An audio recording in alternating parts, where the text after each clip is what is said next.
भगवान से विनती करते हैं तो भगवान इशारा देते हैं। कलश वाली कन्या सामने आ जाइए। देवताओं से बोले हैं रो नहीं देवताओं, तुम भी जाओ भूमि पे और धरो यादवी रूप, और आऊंगा यदुवंश में बन के यादव भूप। तो सब देवता लोग यदुवंश में अवतार लो और हम तुम्हारे राजा बन के आ रहे हैं। इधर देवता अवतरित होने लगे और अब आप कंस के घर में देखे थोड़ी देर। कंस के जो चाचा थे ना देवक, इन देवक के घर में इनके 7 लड़कियां थी। और ये 7 लड़कियां जो थी ये वसुदेव को ही ब्याही गई थी। ये वसुदेव कौन थे? बोले ये वसुदेव जो थे ये सूरसेन के लड़का थे। और सूरसेन के लड़का थे? बोले ये सूरसेन जो थे ये देवमीर के लड़का थे। तो देवमीर के नाते हुए वसुदेव, और ये वसुदेव 10 भाई थे। और ये रहते कहां थे? बोले ये वसुदेव बटेश्वर के पास एक सौरीपुर गांव के रहने वाले थे। वसुदेव के चाचा हुए उनके नंद हुए, नंद 9 भाई थे, नंद गोकुल में रहते थे। 6 बेटियों का विवाह जब हो गया है वसुदेव के साथ, सबसे छोटी बची है घर में देवकी, जिस देवकी को कंस अपनी सब बहनों में से ज्यादा चाहता था, देवकी से ज्यादा प्यार करता था। तो एक दिन वसुदेव से बोला है काम करिए बहनों साथ, वैसे तुम्हारी आदत बहुत अच्छी, इसलिए हमने ये भी सोचा कि हम अपनी सबसे छोटी बहन की शादी भी तुमसे करें, आपका क्या विचार? तो वसुदेव बोले मेरा विचार हम क्यों मना करें, हम तैयार, एकदम तैयार। पहले ये नियम नहीं था कि शादी एक ही करो, मन में आए तिथि करो, जोने होए तोने करो, कोई प्रतिबंध नहीं। तो बोले हैं तुम बारात लाओ, और देवकी से कंस बोला तुम्हारी शादी हमने वसुदेव से पक्की कर दी, लेकिन एक बात ध्यान रखना, इस मथुरा से जाकर के बटेश्वर में किसी से दबना नहीं, घमंड से कह देना हम भगवान भोजराज कंस की बहन है, बटेश्वर से उठा लाऊंगा, मथुरा में जिंदा दबा दूंगा, लेकर किसी को दुखी नहीं देखूंगा, मेरी आत्मा ही जाने कैसी है। अब चली है बारात मथुरा के लिए बटेश्वर से।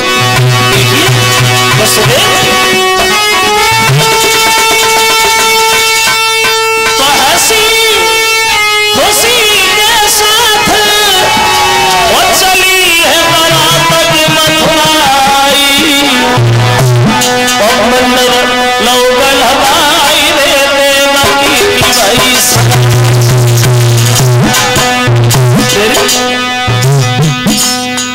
कहीं मैल सैदा सुबह को विदा नहीं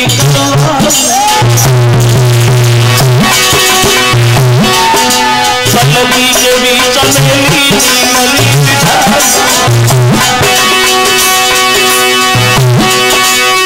कहीं मैल सैदा सुबह को विदा नहीं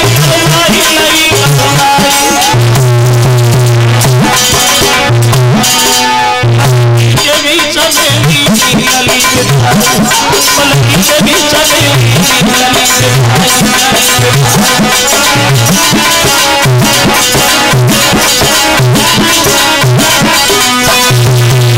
देवकी का विवाह वसुदेव के साथ होता है, और देवकी की संगई विदा हुई, और ये देवकी पालकी में बैठ करके चली ससुराल। तो लड़कियां विदाई में लग गई, गीत गाने लगी। देवकी भी बड़ा खुश है, ससुराल में जा रही है, बहुत खुश बहुत खुश बहुत खुश। ये देवकी रो के नहीं गई ससुराल में, जैसे आजकल लड़कियां ससुराल में जाती तो रोती।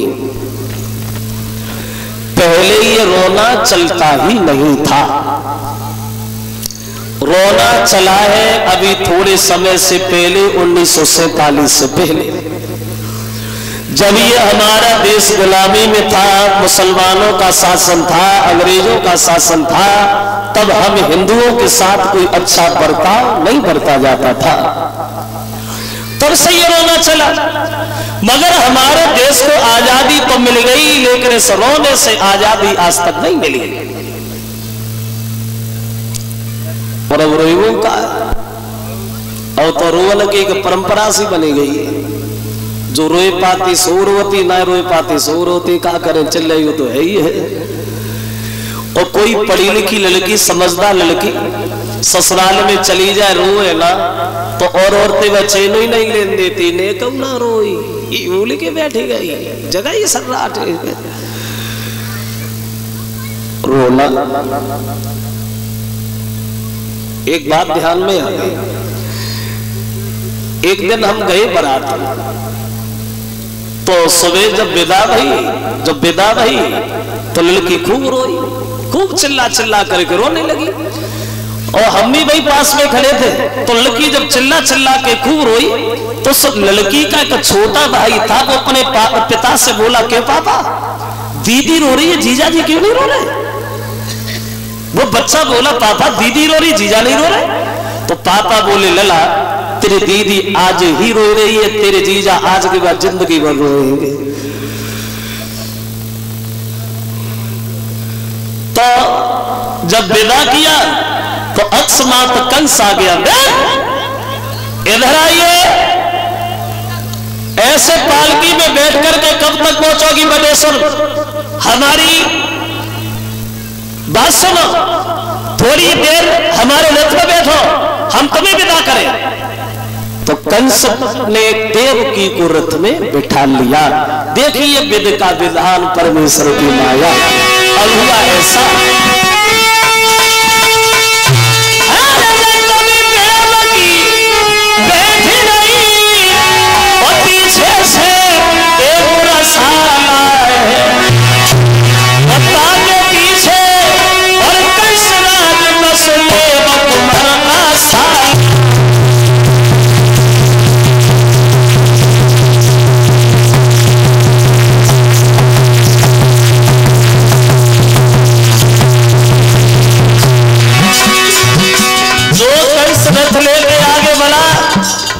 आकाशवाणी होने लगी, देवता लोग चिल्लाने लगे, कंसराज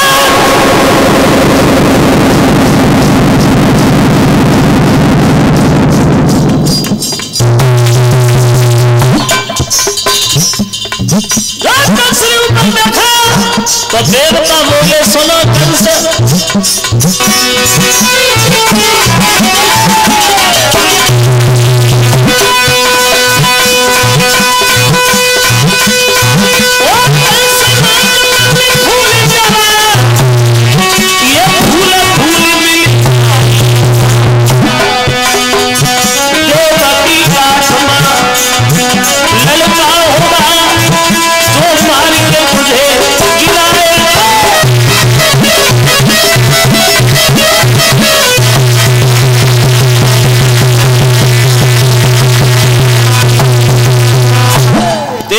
लोग चिल्लाने लगे, कंस